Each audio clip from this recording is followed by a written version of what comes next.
Hello and welcome to Pretty Much Anything Nerdy, a podcast about nerd cultures and the things happening in it. This is episode 1 of the podcast, and I'm your host, Sprenkle, joined today by my co-host, Merrick Legutki. What's up, everybody? Thank you for tuning in to our very first and special episode. Yes, very excited. Something we've both been wanting to try for a while, so hopefully it all pans out and goes well. But today we're going to be discussing a couple different things, including what we're up to right now and our main topic, what we're excited for in 2019. Yeah, we've got a lot going on. This is a big year for anything, nerdy. We've got all kinds of different movies, video games, anime coming out. It should be a big year. I'm super excited for it. Oh yeah, all kinds of awesome stuff to be talked about soon. But before we get to that, what have you been watching? So before I talk about what I've been watching, I should say what I finished, because then I can lead into what I've been watching. So about 4 years ago, I got really bad food poisoning on my way back from Costa Rica, and I ended up watching Naruto while I was sick. And so I started that 4 years ago. I finally finished it last week. Oh my gosh. Yeah, it was I don't know how to talk about or describe it. It was a trek, that's for sure. I think it's between Naruto and Shippuden, it's almost 800 episodes. So it was unreal. It took a long time, but I finally finished that. And I did love it. I was pretty sad when I finished it, but it's done now. So finishing that, I figured, you know what, it's time for another kind of long-running anime. So I started Fairy Tail pretty recently. Yeah, too, a little less recently. It's probably been a few months now, but I haven't consistently watched it. But I've also been watching Fairy Tail recently. Yeah, it's pretty good. I'm liking it. I like the characters a lot, which is pretty impressive to say so short into an anime. I feel like usually it takes a little while for you to grow attached to characters. Yeah, for me, it's one of those animes that I think is just really fun to watch. I don't know, it's not like super heavy to any side by any means. It's just an easy watch too. Yeah, it's a great thing to kind of have, I don't want to say running in the background, but it's a very easy anime that you can watch while doing other things. No, yeah, I totally agree. So this and One Piece are both animes that I'll watch while I'm like editing video or something of the sorts like that. So that's pretty cool. Kind of moving into other new things. I've been watching the new season of Sword Art, and I know that I've talked about it a little bit before, but I've been really enjoying it. I actually think this is probably the best season since the first season. I know it gets a little weird here and there in different seasons, but this one's pretty cool. This one feels, honestly, more like what I think everyone expected it to be from the beginning. Okay, that makes sense. Sword Art is such an interesting thing to me. It is so polarizing because, for example, you love Sword Art, and my childhood best friend Colin also loves Sword Art. But then we have, like, my younger sister and our buddy Mason cannot stand the show. It is so interesting. It's such a divided outlook on the show. I haven't watched much, so I can't really have my own opinion, but I just find it so interesting. Yeah, it's kind of weird because it doesn't go where you think it's gonna go. Because spoilers, if you don't know, it's really a love story, and it's got kind of like a slice of life twist to it. Really, kind of finding something to hold on to in a world that, like, is falling apart essentially. That's precious. Yeah. But going on to something even more precious, I actually finally just watched the Pokemon I Choose You movie because it's on Netflix now. Oh, is it? Yeah, that's we were sitting down for dinner and Katie actually put it on. I didn't even know it was on there. She was like, "Oh, is this new?" I was like, "Oh, yeah." But the dub's on there. Huh. Maybe I'll have to actually check it out. Yeah, for any classic Pokemon fan, honestly, it's a fun watch. Ash is a little bit more of a mature trainer, but it basically starts at the very beginning with him getting Pikachu, and it fast forwards through some of the critical moments and basically leads you on to this adventure involving Ho-Oh. Basically, it's centered around the scene in the manga where he sees Ho-Oh for that first time, and in the movie, he basically gets a feather that falls from it, and then the rest of the movie is basically him with a new set of characters going on this adventure to find Ho-Oh. So no Brock or Misty? No Brock or Misty, no. I didn't think it was like bad that they weren't in it. I actually enjoyed the characters. They both actually had decent stories to them for why they were where they were. Mm-hmm. The only thing that was kind of weird though is you just see legendary Pokemon after legendary Pokemon. Oh. And they'd like make a little bit into it as to like why they keep running into them, but like they see Entei in like the first 20 minutes of the movie, then Sisween and Raikou. That's a lot to fit into one movie. Yeah. And they're not like all heavy, like there's not really a big story as to why they see them, but it fits into the movie. But it was okay. Isn't this can't Pikachu talk? So Pikachu has one line in the movie. Okay, anyways. So there's a scene in the movie that very much resembles the scene in the first Pokemon movie after Mewtwo like basically kills Ash. But in that resolution to the scene, basically Pikachu, like he has a one line and it's basically like why he doesn't like to be in his Pokeball, and you know it's supposed to be like an awe moment. That was a little weird, but That sounds extremely bizarre, especially knowing the context. well, I think the only problem with it actually was that they didn't get Ryan Reynolds to also do the voice for that. That is 100% the issue. Yeah, but that's really all I have to say about that. The last thing I wanted to talk about isn't really an anime, but the New Balance running shoe company. I'm a runner. Just side note. But they basically started this new campaign called The Greatest Race, and it's basically like an anime and manga that they came out with to like promote their line. And you can watch like this little clip that they animated and then read the basically first like arc of the manga that they put out. But it's essentially like the world's been like taken over by some sort of, you know, bad guy, and like the basically story is that like he challenges them to like a race, a literal running race. I mean, not the worst way to, challenge a race, I guess, to figure out it. Not the worst way to challenge a group of people to see if they're worthy of sticking around or not, I guess. Yeah, but I just thought this was really interesting that like a company that you would never guess to do like an anime type basically marketing is doing something like this and like really investing a lot of time and money into doing it. Yeah, I guess it just goes to show, I don't want to say a shift in culture or like more accepting, but anime, manga, that's something that's becoming a lot more forefront. Yeah, it's really reaching more into the pop culture as opposed to maybe being more of a niche culture type of thing. Exactly. Like, this would not have flown, like, 10 years ago. Like, they wouldn't have even thought about doing it. Oh, yeah. But I guess it just goes to show you, like, how much bigger anime and all that is becoming in our culture in 2019, 2018. We see it already with cons. Cons are huge now. And I guess other companies are just kind of starting to pick up on it. And they're targeting, it's another crowd that they can appeal to with this. So it's not bad advertising. It's different. Oh, that's even is it Arby's occasionally does basically like anime out of their food? Yes, whoever does not follow Arby's on social media, you need to do yourself a favor and follow them right now. They have so many funny references in their advertisements, whether it's anime or like movies. It's great. It's so funny. But yeah, anyways, what have you been playing? What have I been playing? I've been playing a lot of Red Dead Redemption 2's pretty much sucked up all of my time. As I thought it would. That's kind of why I put off buying it for so long. But the game's just huge. You can do whatever you want. Yeah, and everyone's playing it. Everyone's talking about it. Yeah, and it's not even just... I haven't even touched online. I've played a lot of single-player stuff. I mean, a couple weeks ago, I spent 2 hours playing poker in Red Dead Redemption. Like, people do that all night, playing online poker, but I played it in the game. In Red Dead. Yeah, no benefit to me whatsoever. I didn't get any real money from it, but it was just something to do in Red Dead, so it was really fun. It's just crazy, all the little things that you can do in that game. It's unreal.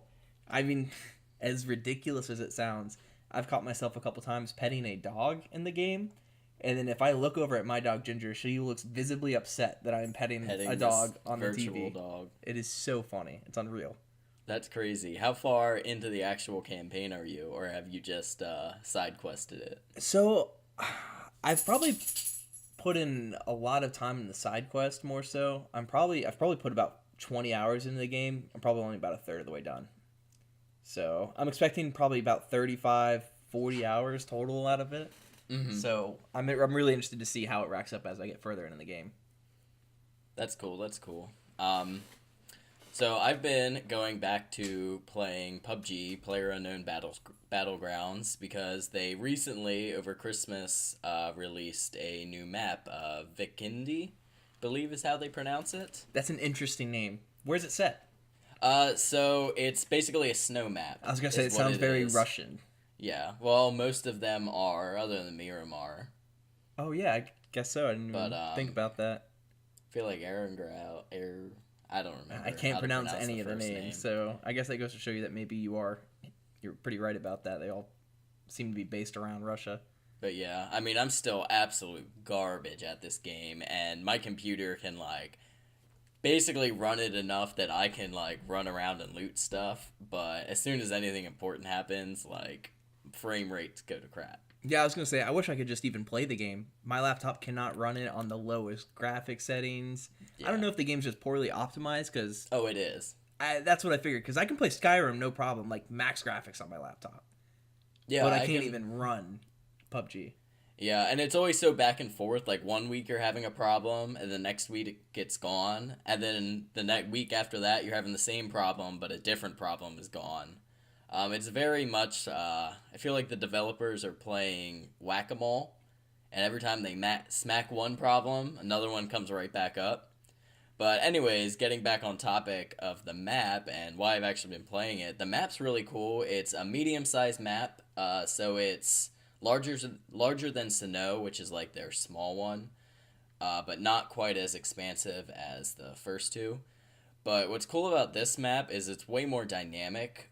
There's lots of littler villages, and all of those villages are like maybe 100 meters, a few hundred meters from each other. So there's a lot of like just bouncing around from small village to village. That sounds fun. Like, thinking about the gameplay and all that, that seems like how I would have liked to play it. Yeah, it's just a way more dynamic experience compared to playing the other maps. It's a lot less fights in the woods and more of pushing different buildings and whatnot. So it's cool. Again, still not the greatest game in the world, but it's what I've been hooked on playing. So, just a quick question. Have you noticed that it's harder to kind of hide? Well, I guess you mentioned the villages. But I was going to say, if you're just roaming around out in the open, I feel like you'd stick out on a snow map. Like, it's all white. Yes and no. I feel like there's still... It's not like... It's like woods and stuff still. So there's cover in between the villages. Actually, I think that there's more cover. There's less fields in this for sure. It's a lot less of, like, farm fields and stuff. So I feel like I usually almost never am in a scenario where I'm like... I feel like I'm out in the open. Okay, yeah, that makes sense. But yeah, it's pretty cool. Again, still pretty bad at it. Yeah, I hear you. I wish I could run the game on my laptop. I've been kind of hooked on. I've played not as much as I'd like. I picked up the new Call of Duty recently, and they have the blackout mode. Mm-hmm. And so to me, it just seems like a better run. Yeah, that's what everyone says. Yeah, it just looks like a way better PUBG. I don't mean any slander. I don't care. Again, I can barely run the game. So... Yeah, I hear you. Another, on the complete opposite side of the spectrum from Call of Duty and PUBG, I've actually recently been playing Pokemon a lot. It's funny, we briefly talked about Pokemon I Choose You, but I recently started a playthrough. Me and a couple of my buddies, we started playing Omega Ruby Alpha Sapphire. We did a Wonder Trade playthrough, and the way we did it is there were no incommons, so we would take turns, and we did randomly ordered. And so the first person would go, you get your first Pokemon, then the next person, so on, so on. Mm-hmm. So, but say I get a Charmander, no one else can use a Charmander. Yep, but it worked both ways, because whoever got stuck with the Zigzagoon first, no one else got stuck with the Zigzagoon. Right. Yeah, so I'm pretty interested to see how that plays out. Off the top of my head, the three that I got that are going to be awesome are, I got a Charmander, that's why I use it as an example. I got an Abra, which is going to be really lucky. Oh man, that's huge. Yeah, it's going to be so good. And then even though it's, a basic bird Pokemon, Pidgey's always, a staple of a Pokemon team in the old game. So I'm kind of excited to use Pidgey and Pidgeot. Pidgeot was like always one of my go-tos. You get one early, it's easy to level up, and its speed is usually unparalleled. Yeah, it's so good. It's so useful. Yeah, and go ahead. I'm sorry. No, you're good. The Omega Ruby, Alpha Sapphire are probably my two favorite Pokemon games too. I love them. I thought they were great. Yeah, they're phenomenal. They're high up there for me. I hold Gen 2 such a highlight. Soul Silver and Heart Gold are by far my favorite Pokemon games. I think they're so good. Well, it's funny you speak of that because literally last night I had to add this to our show notes. Basically, I started playing Soul Silver because I had watched some video.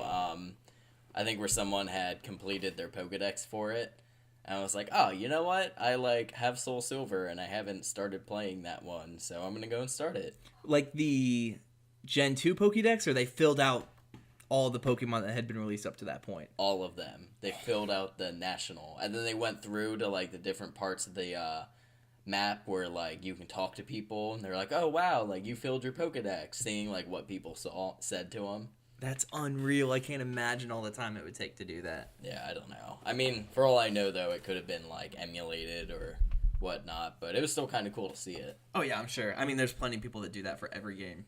I think the closest I've ever gotten to filling a Pokédex was the original Ruby and Sapphire. I think I was missing 3 Pokemon. I can't even remember what the 3 were. I don't think I've ever been close. I always start the games thinking that I'm gonna catch them all, and then I get my core team that I like, and I'm like, if I feel like it, I'll go back through and catch them, and I never end up feel liking it. I'll just go and move on to a different game. Yeah, it's really easy to just, at the beginning, you're like, okay, yeah, I'll catch everything, but then once you actually get into it, you kind of just like, all right, I just want to breeze through and beat the Elite Four. Right, yeah. But then, segueing to a different type of game, I got a game called Sagrada for Christmas. That is a fun word to say. Sagrada. Yes. So, if you don't know what that is, that's nope. the cathedral in, I believe, Spain. The one that they're always working on. They've been working on it for hundreds of years or whatever. Huh. But the game is a dice drafting game, and basically what everyone is doing is building their own stained glass window. So one person basically grabs the appropriate amount of dice, and the dice are all different colors, and they're just standard 1 through 6. And that person rolls them, and you each take a turn picking a dice, but then you have this board, and the board has different color and number restrictions. So you may have a spot where you can only put a 5 dice, and you have to basically place dice adjacent to each other too. So you can't place 2 5s next to each other or 2 reds. And you have to go through and basically fill up your window space. And then there's different varying scoring restrictions throughout the game. So one game it may be you get 5 points for every set of each color.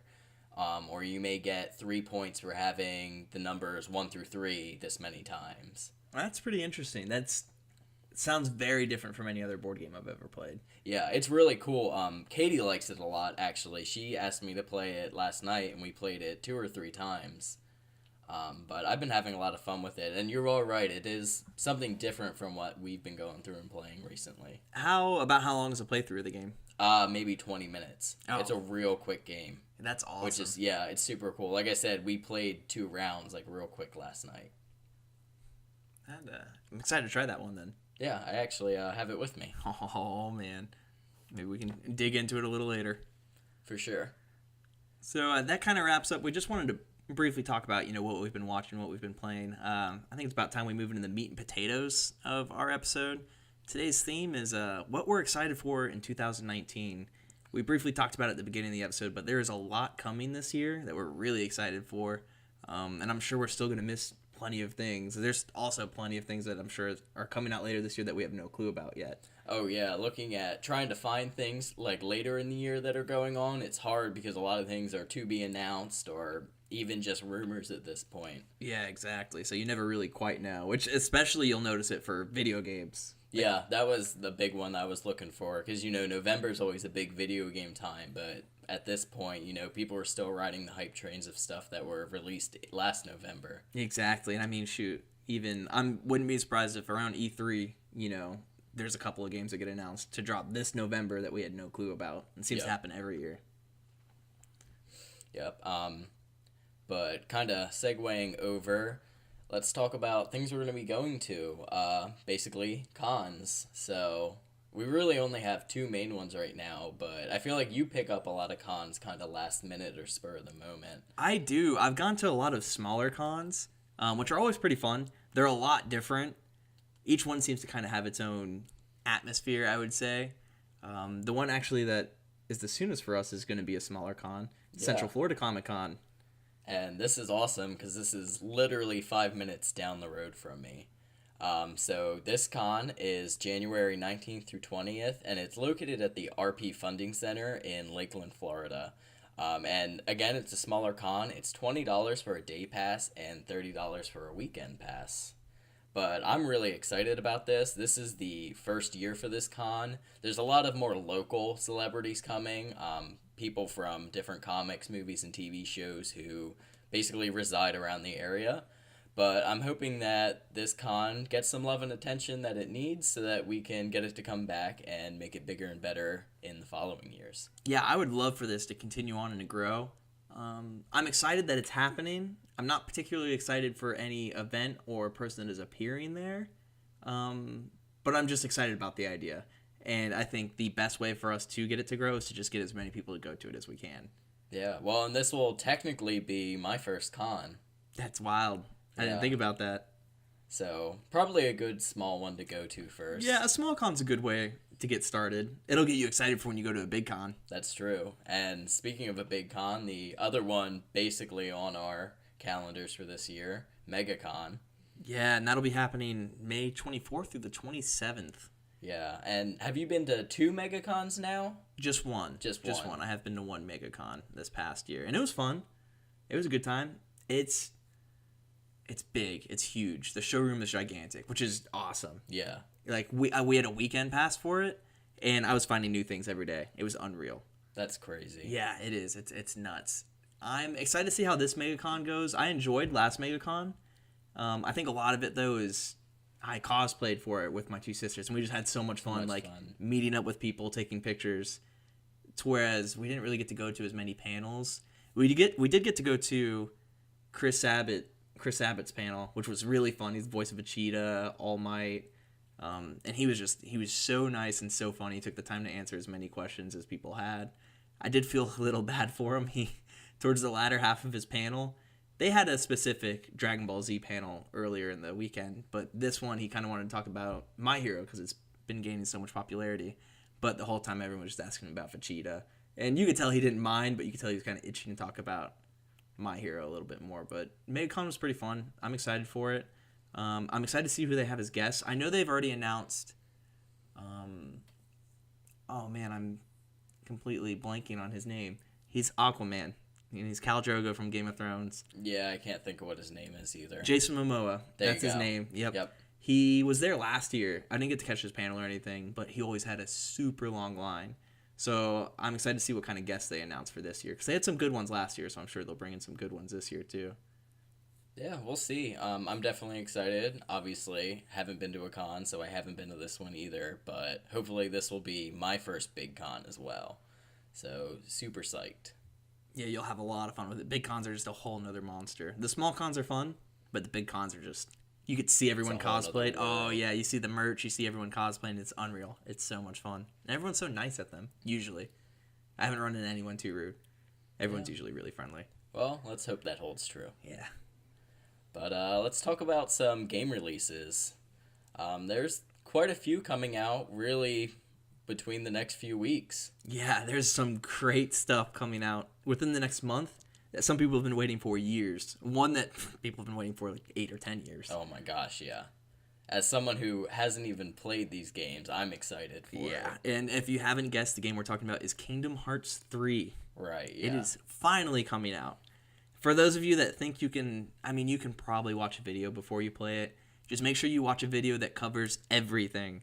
just because this is Kingdom Hearts 3 doesn't mean you can go 1, 2, and then 3.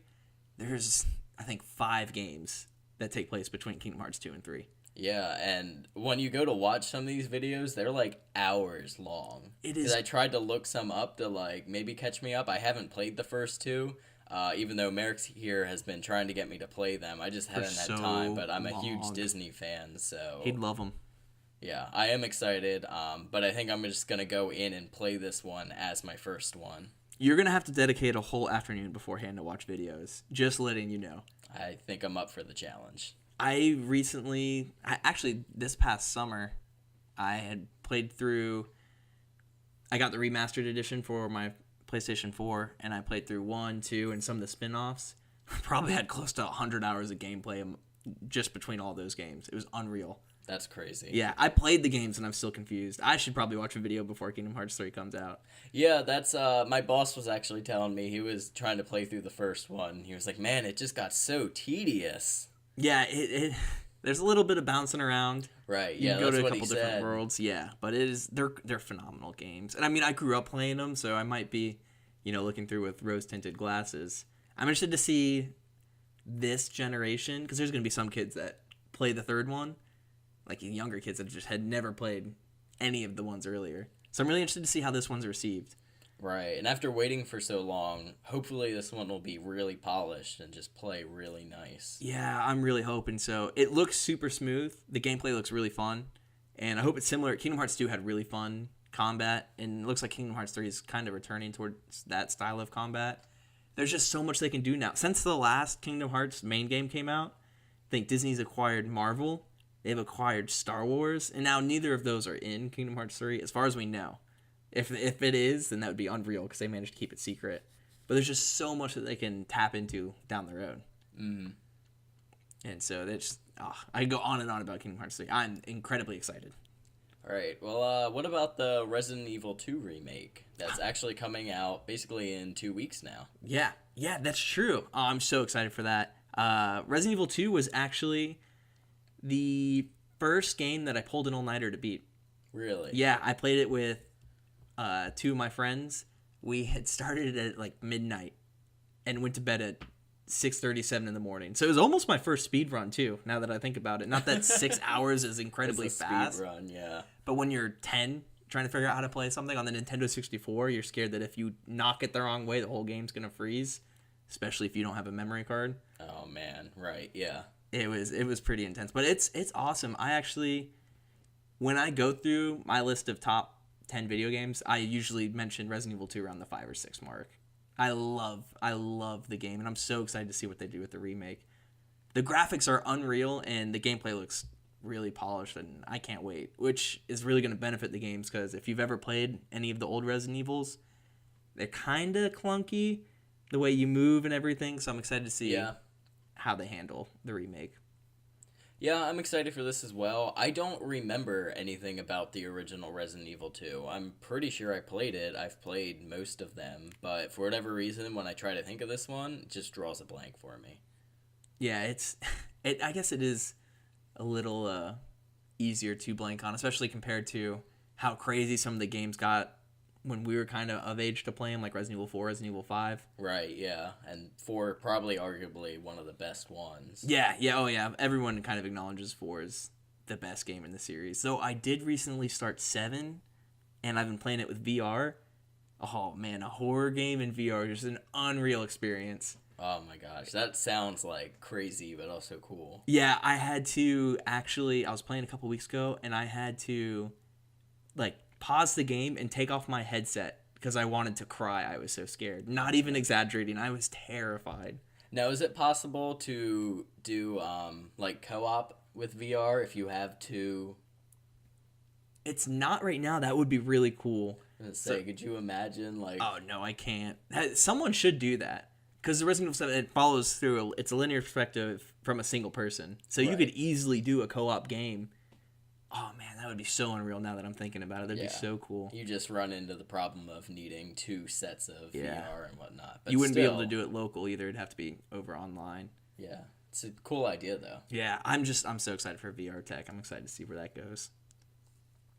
Yeah. Another game that we're pretty excited for. Completely different vein from Resident Evil and Disney even, and Kingdom Hearts is Jump Force. Yeah, Jump Force. They just announced My Hero characters, Deku, for one. Yep. Oh, man, I can't wait. I had been saying that I was kind of holding off. I'm not a particular big fan of fighting games just because I'm not really good at them. Oh, I am terrible at fighting games. Yeah, and so I was excited for Jump Force, but I'm usually the type that I won't buy a fighting game until it goes on sale because they usually go on sale quickly and soon. Mm-hmm. And there's almost always a Game of the Year edition that comes with all the DLC. But I said the one thing that would get me to buy it on release is if they announced Midoriya. Because I didn't think they would, because they have the My Hero fighting game that came out just a couple months ago. Right, yeah. And so I wasn't sure if they would include him. But thankfully they did. They announced him really recently. I think it was only 2 or 3 weeks ago. Very, very Yeah, it recently. was really only... Well, first they announced that there was going to be My Hero, and it was really only like 2 weeks later, and they were like, oh, well, here you go, Midoriya. Yeah, and apparently there's still 12 fighters that they have yet to announce with the game coming out in 3 weeks. Interesting. 3 or 4 weeks, I yeah. wonder if they'll just like drop it and be like, well, there they are. Yeah, I kind of hope so. It'd be kind of nice not knowing everything going into it. I miss the good old days, before the internet when, there were rumors like, oh, my friend's dad works at Nintendo. He says if you press up, down 60 times straight, you get Goku in Super Smash Bros. Right, yeah. Like, that'd be unreal if there's just something that just no one knows about in Jump Force. Going out to Walmart, buying the book full of cheat codes. Yeah, oh, those were the good old days. Yeah, except it was like half a page for most games, and then you got to GTA, and it was just like the rest of the book. The rest of the book, yep, exactly. I can't say it, but I guarantee you if you gave me a PS2 controller, I could put in one of the weapon cheat codes for Grand Theft Auto. I believe it. Yeah. I'm pretty sure that you could give me a controller, and I could hit random buttons and put in a random code for And a you'd weapon. probably get a boat that could fly. Probably. That just seems like what would happen in a Grand Theft Auto game. Yeah, wow. That game's really gone off the rails. Yeah. Yeah. Pretty nutty. Pretty nutty. I'm trying to think if there's any other games coming out that I'm excited for. I think we've covered my big games. Pretty much. The only other one that I have written down is the Crash Bandicoot or Crash Team Racing. Is that coming out? Yeah, that's set to come out June 21st. I know people love that game. Yeah, people are really excited about this to come out. Yeah, me personally, I had never played it before.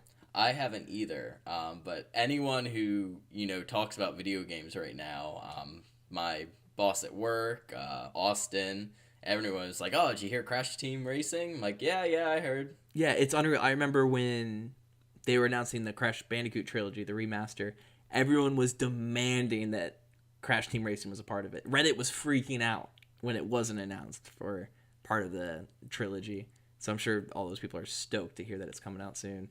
Right. I'm pretty sure Mason is a big fan of it, too. Oh, He's the a big biggest Crash fan. Bandicoot Yeah, fan in the general. biggest fan.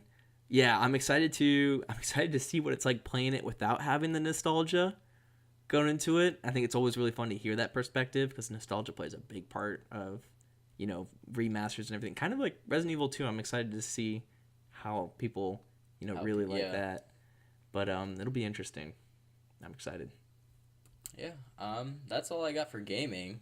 Probably the biggest section for this right now is movies. Yes, and we can thank Marvel for that. Marvel's usually really good at, saying their roadmap. Oh, yeah. Telling us what movies are coming what year. Right now we have 3 lined up for 2019. It's probably the only 3 we'll get. I don't think they'll do a fall release, but these are pretty close together. These are almost back to back to back. Yeah, they are very close, which is kind of surprising for Marvel. I feel like usually we'll see maybe 2 back-to-back, but then they usually try and push one back to the fall so they have something throughout the year.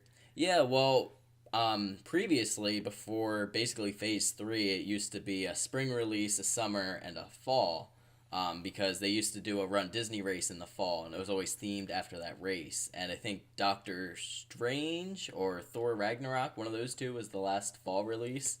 Yeah, it would have been Thor Ragnarok. Right. And they just, they had, themed the race and the medals and stuff after that. That's pretty cool. Yeah, it would have been Ragnarok. Doctor Strange was a fall movie.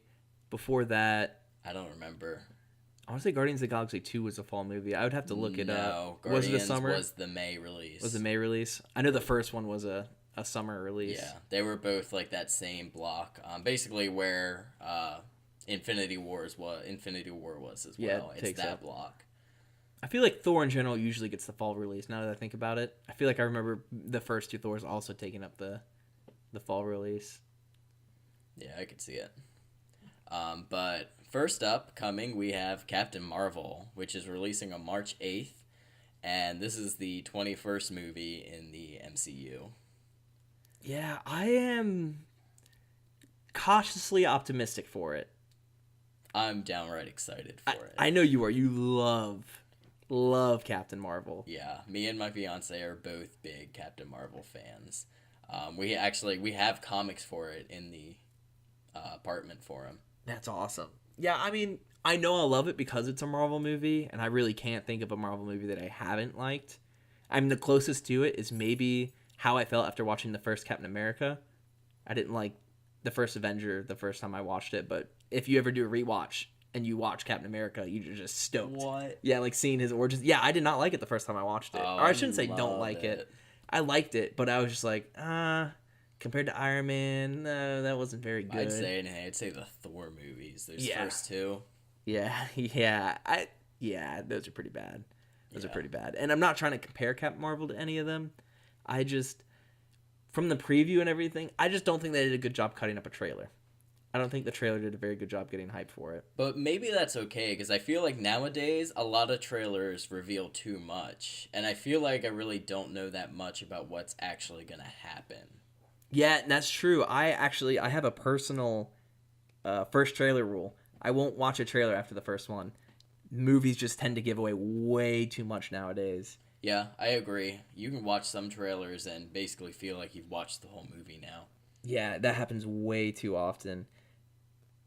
I'll tell you, the one thing that I am excited for Captain Marvel is I am absolutely in love with the actress who plays Captain Brie Marvel. Larson, right?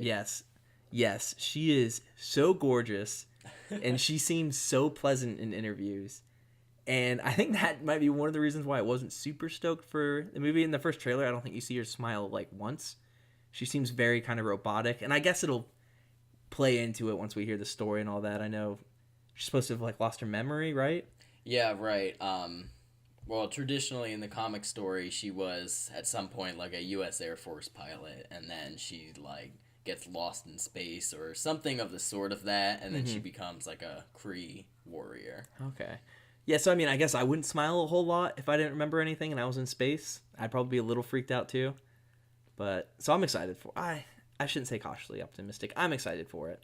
I'm excited. I think it's going to be good. And also, it's kind of getting ready to answer a lot of questions about Endgame, potentially. Yeah, we know she's going to be huge for Endgame, thanks to the post-credit scene for Infinity War. Right, yeah, where Nick Fury drops the pager and all you see is the Captain Marvel logo, essentially. Yeah, and so they're kind of, with that kind of post-credit scene, you feel like they have to be setting her up to be huge for Endgame.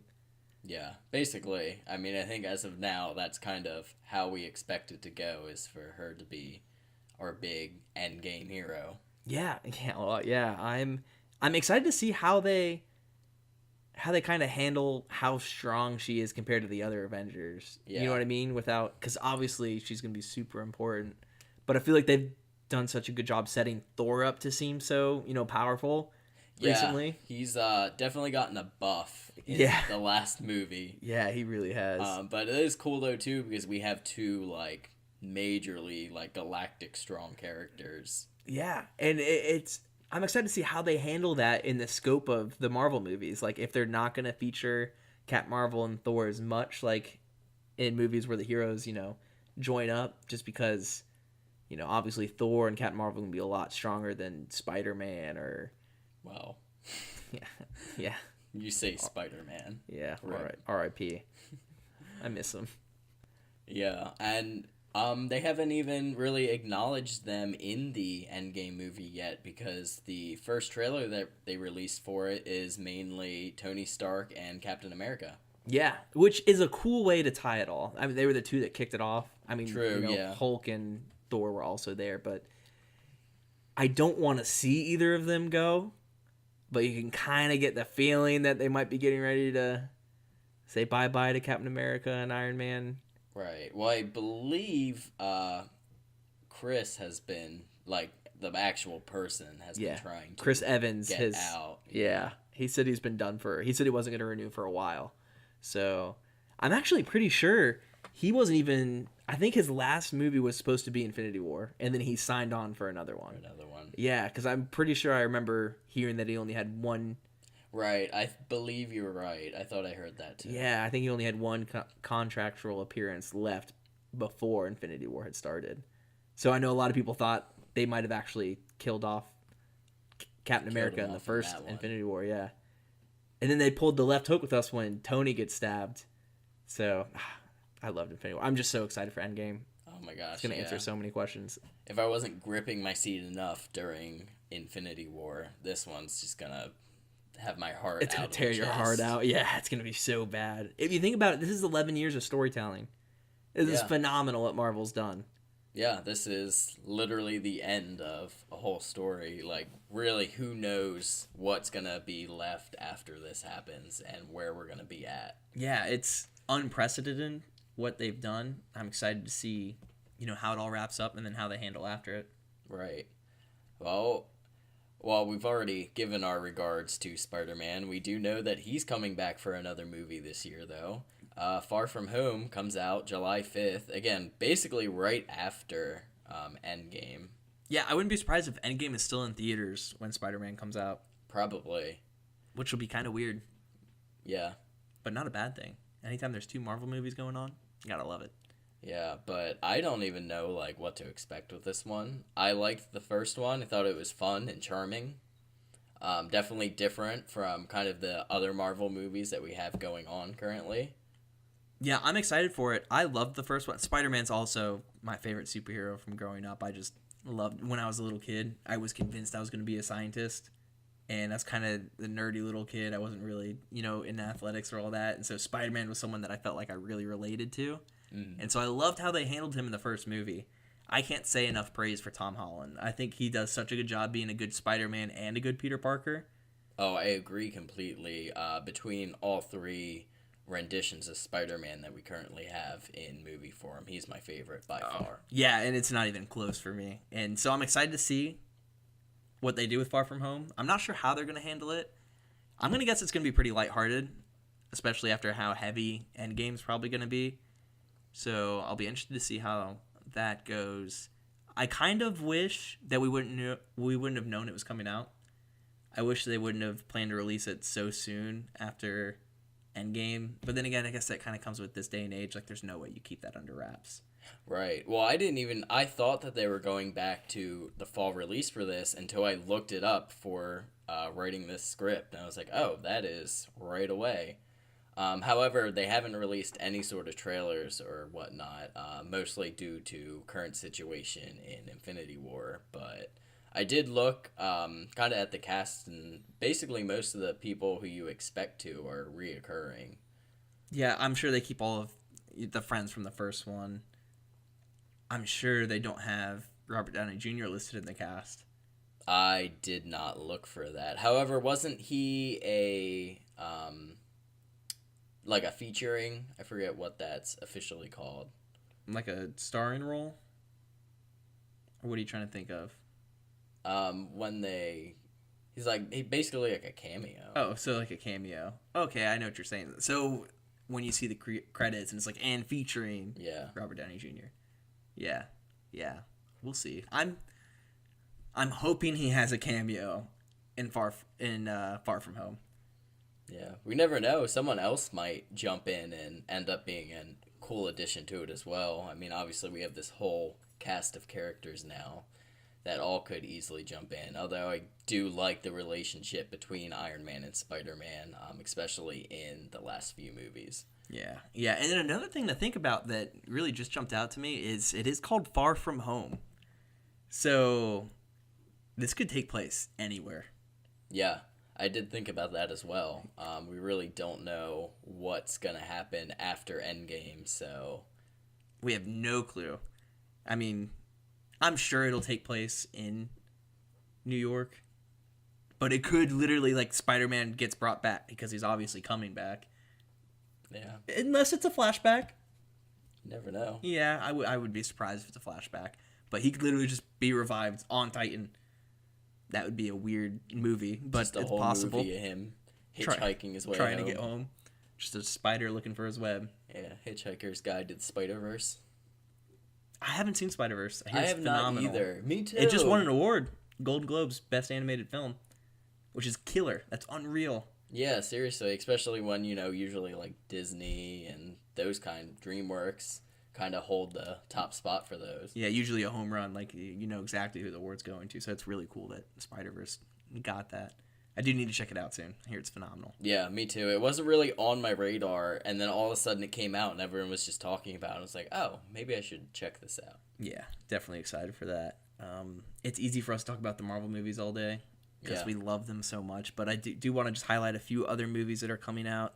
There's the new Joker movie that's supposed to be coming out this year, I'm pretty sure, with Joaquin Phoenix. That'll be interesting because this will be the third iteration that we've seen of the Joker in the last 10 years between Heath Ledger and then the not-so-good one that was in Suicide Squad, played by Jared Leto. People were very torn by that. I kind of knew it was going to be bad based on the first picture that got released from him. Yeah, I actually haven't even seen Suicide Squad, but from the clips of videos I've watched, I wasn't impressed. I don't think you're missing much. I haven't seen it either. I don't plan on seeing it. Yeah, I was excited for it, and then it flopped, and I was like, oh, well, so much for that. Yeah, and then we also have a Hellboy movie coming out, which I'm super stoked for. Did you watch either of the first two came out? It came out a while ago now. They're probably about 15 years old, the movies, Hellboy 1 and 2. No, I haven't seen them, but I do, know the general. They're phenomenal. I would check them out. Guillermo del Toro directed the first two. He's a phenomenal director. But he directed the first two, and they're really good. And he had been wanting to do a third one, and the studio didn't want to give him the money for it. And so there's a new one coming out. He's not directing it, though. I'm not sure who the director is. I'd have to look it up. But they have Dave Harbour playing Hellboy, who, if you don't know him by name, that's Hopper from Stranger Things. Right, okay. Which he should be perfect for it. It's just Hellboy's a very likable character because he's not what you would think from a superhero at all. He's the exact opposite of what you would expect from a superhero. And when I say that, I don't mean anything like Deadpool, because Deadpool is obviously also the exact opposite of what you'd expect from a superhero. Right, yeah, kind of that anti-hero. Yeah, but Hellboy's kind of, the way I describe Hellboy is, what everyone talks about, if they had powers, they'd be a superhero. I think Hellboy is a lot more accurate description of what people would actually be like if they were a superhero. They just kind of have the power. They don't really want to do anything, but they're kind of pushed to do it. Right, kind of a neutral. Yeah, it looks fun. The first trailer came out a couple weeks ago. It looks really colorful. It looks like they've got some good, monsters, some aliens. The special effects look unreal. I'm really excited for it. Interesting, neat. Do you have anything else in movies? I think that pretty much covers my bases. Oh, almost forgot Star Wars. Yeah, Star Wars Episode 9 coming out. It's late December. Yeah, it's probably around that Christmas time, kind of like when they did 7. Yeah, I am more hopeful for this one than I was 8, mostly because, oh my gosh, who's directing this one? It is back to J.J. Abrams. Yes, J.J. Abrams. So I loved 7, thought 7 was phenomenal. I really couldn't get into 8. I've rewatched it, and I still just can't. Yeah, so I saw 8 a couple times. It's definitely not my favorite. I mean, I'm going to enjoy anything that's Star Wars, but if I'm comparing it to the other Star Wars movies, I definitely would rank it not the worst, but it's definitely down there. It's not Episode 2 bad, but it's definitely not good. See, I don't hate Episode 2 though. That Something is so about just a whole bunch of clones. To me. It's just cool. Huh? Yeah, mostly like that last 10 minutes is really cool. But yeah, it's definitely down there with the prequels for me. Yeah, what had saved Episode 8 for me is I'm really big into like arcs for characters, or like how a character's written. And the hardest thing to do, and it's something Marvel's really been lacking at, is Marvel cannot write a good villain for the Marvel Cinematic Universe. Oh, I agree. Yeah. They're very one-off. Yeah, Thanos is unbelievable. I actually, at one point, was rooting for Thanos in the last movie. But I loved Kylo Ren. I think he's one of the best villains written for, like, that genre. Kind of like, I don't want to say blockbuster, but, like, for the more casual fans, like, a bunch of people will go watch Star Wars movies. But I love Kylo Ren. He has so much to him. And I think it's such an accurate depiction. I kind of said it about Hellboy too. I think Kylo Ren's a really good depiction of what, most people would be like if they're a villain. Right, I could definitely get behind that, and I definitely see where you're coming from, especially when you compare that to, like, other Star Wars villains. Darth Vader, really, characteristically, very flat. I mean, that's, the way he's supposed to be, but then, obviously, the prequels are kind of going to that Marvel movie syndrome where most of them are killed off in a movie or so. Yeah, that's very true. I mean, we have Darth Maul, who is awesome, but just because he looks awesome. Like, we're told to be scared of him, and he looks scary. Dies at the end of the first one. Yep. Episode 2, we have Count Dooku. Dies at the beginning of the third one. Yeah, also just kind of boring. Yeah, I agree. He was definitely kind of like a fill-in. They were like, "Oh man, we need someone." Especially when you bring in a character like General Grievous in that movie, who also is killed off, but who is also like a stronger focal point to begin with. Yeah, General Grievous, I think he doesn't even make it in like a half hour in episode 3, does he? That's like the beginning of the movie that he. No, he dies at the end of episode 3, because that's like. That's Obi-Wan Kenobi's entire like plot line is him trying to find General Grievous. Okay. Yeah, that was another character that looked really cool, and yeah, it's kind of a shame when characters get killed off.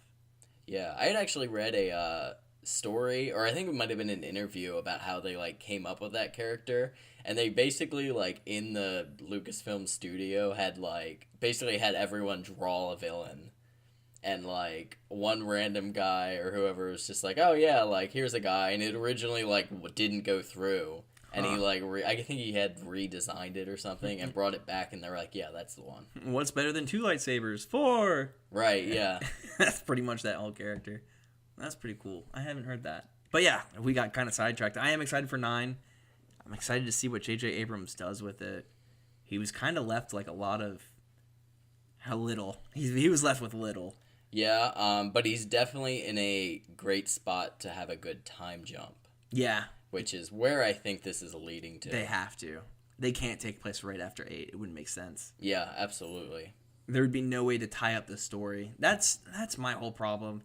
8, instead of progressing the story, really seemed like it kind of jumbled undid. it up. Yeah. Yeah. And so I'm excited to see how 9 unfolds. I have a feeling that after 9, I'm still going to kind of think that there should have been another one. I'm having a hard time thinking how you like wrap up the story in a satisfying way.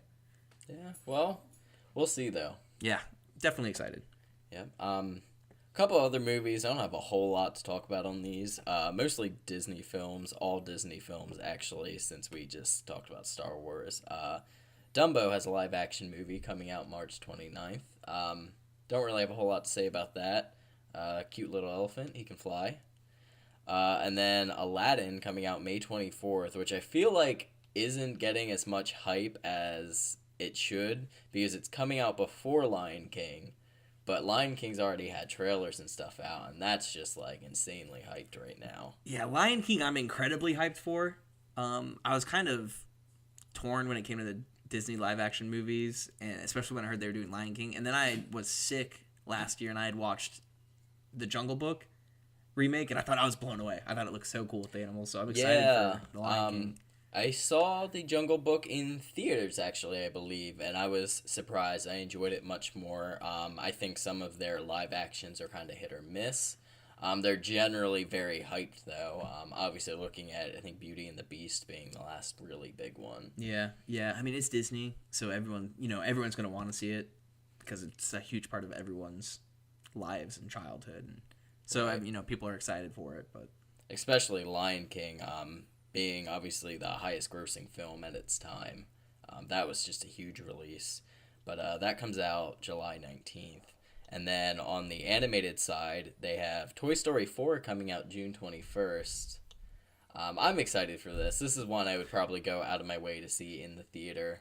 Yeah, I'm really excited for it. Toy Story was my favorite movie when I was a kid.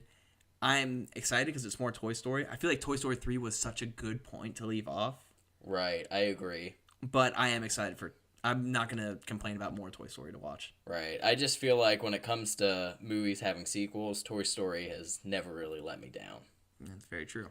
And then lastly, Frozen 2, because we couldn't just let it go. I hate you so much. I know. I mean, I actually like Frozen. I'm not gonna lie. It's like a total guilty pleasure for me. Yeah, I didn't think I would enjoy Frozen. I put it off for the longest time, and then I finally watched it. I'm a big fan of, as funny as it sounds, I'm a huge fan of the series Arrested Development, and Frozen had an Arrested Development reference in it, so Frozen's automatically one of my favorite movies now. That's pretty funny. But what else do we have here? Oh, obviously animes. So we have a couple animes coming back. One of them we're gonna wait and talk about last. But One Punch Man season 2 coming April 2019. I am so incredibly stoked for this. Like, I speechless trying to describe how excited I am for the movie. Yeah, The show, the anime. I'm pretty excited about this too. Obviously, you introduced me to the first season of it, and I'm pretty sure we watched it all in one night, actually. Yeah, we did. Or it was 1 or 2 nights. Yeah, it was. Yeah, it was. I think one night we binged the whole thing. So funny thing, our friend D'Angelo tried to get me into it, and I told him, "How can I be interested in a show revolving around a character that defeats everything in one punch?" I was gonna say there's no conflict in that, and then he's like, "No, you just gotta watch it. You just gotta watch it." And then I finally watched it. I think by episode 2, I had cried laughing so hard and finished it so quickly. I finished it with him, so I watched it subbed, and then I showed my buddy Colin, like 2 weeks later, watched the whole thing subbed again. And then we showed my sister, and we found out there was a dub of it, which is pretty good. Yeah, I actually think both are funny for their own ways. I think the execution in the sub is a little bit better, but both are solid ways to watch it for sure. Yeah, they're both good. The dub's pretty good. They had Max Mittelman dubs Saitama, who's a phenomenal voice actor. So the dub was pretty good. I watched it with her, and I think I watched it. So I think I've seen the first season 4 or 5 times in a short span of time too. I think I've watched it 3 times as well. It's just so funny. It's so clever. And it's a quick watch too, really. It's a 12 episoder. Yeah. It's so easy. It's just easy to hit like play next episode. Yep. I don't think really all the episodes are pretty self-contained too. I think maybe the only episode that's kind of overarching, I think the Deep Sea King takes place over 2 episodes. Yeah, and the last arc I think is 2 or 3 episodes. I would hope so. But yeah, I'm super excited for season 2. I'm excited because I don't know anything about it.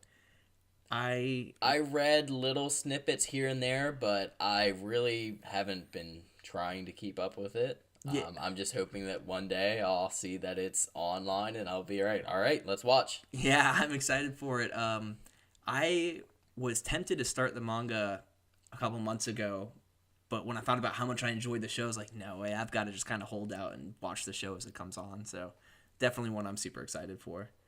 Yeah, me too.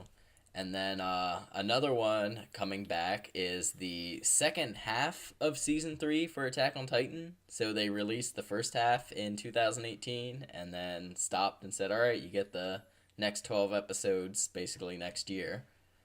Yeah, I'm excited for it. I think I need to rewatch all of Attack on Titan. I've watched the first 2 or 3 episodes of the 3rd season. I just feel like there's so many little details and so much going on that if you kind of watch them spaced out, it's easy to forget. Yeah, this is definitely one that's pretty good to binge. It's not super long. I do believe they do have 24. The second season's 24 episodes, but the first season I think is only 12. Yeah, I think the first season is 12. But one thing I do like about basically each season is they all have kind of different tones and different themes to them. So the first the first season's very action heavy, very much, let's fight the Titans. Mm-hmm. But then the second one turns very much into like a mystery suspense. I was gonna say it's kind of almost like political drama, like I don't want to say like political drama, but it kind of reminds me of like Game of Thrones-esque, where you have the action, but really the meat and potatoes is what's going on underneath, behind the scenes. And then we come to this third one, and then all of a sudden there's the whole riot and people fighting people, which is the first time that you really see that. And then they leave you on a huge cliffhanger. I gotta check it out. I'm excited. I've got time, thankfully. 3 months before it comes back. 4 months you almost. got plenty of time. Yeah. So I think I'm gonna rewatch the whole show for that one, because that is one. I know it's a great anime. I love the world building and all that.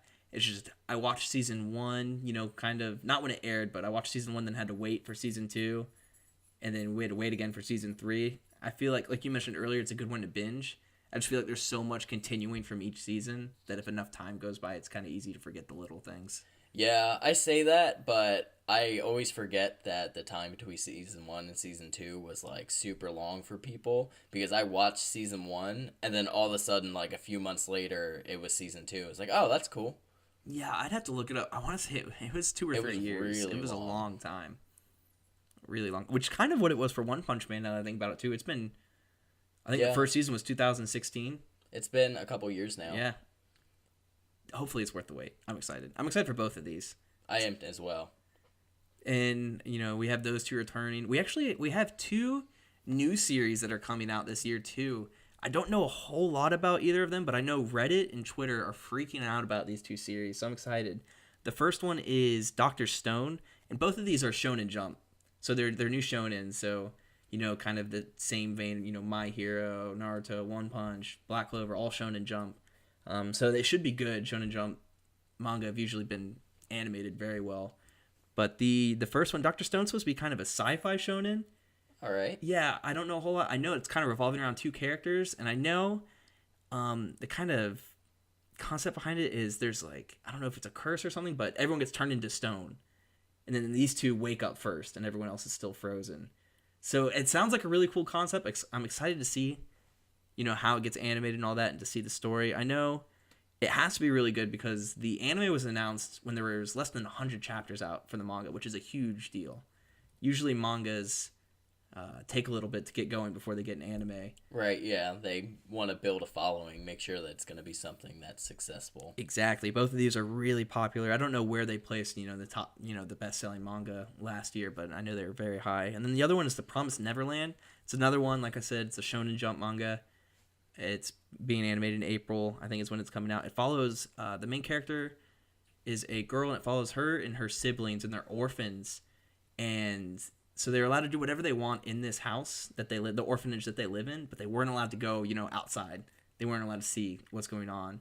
And then at some point, the main character, discovers a secret or like peeks outside or something, and then, like, I guess that just blows out of proportion from there. Like the story just gets unreal. Huh, interesting. Yeah. That definitely sounds like an intriguing topic.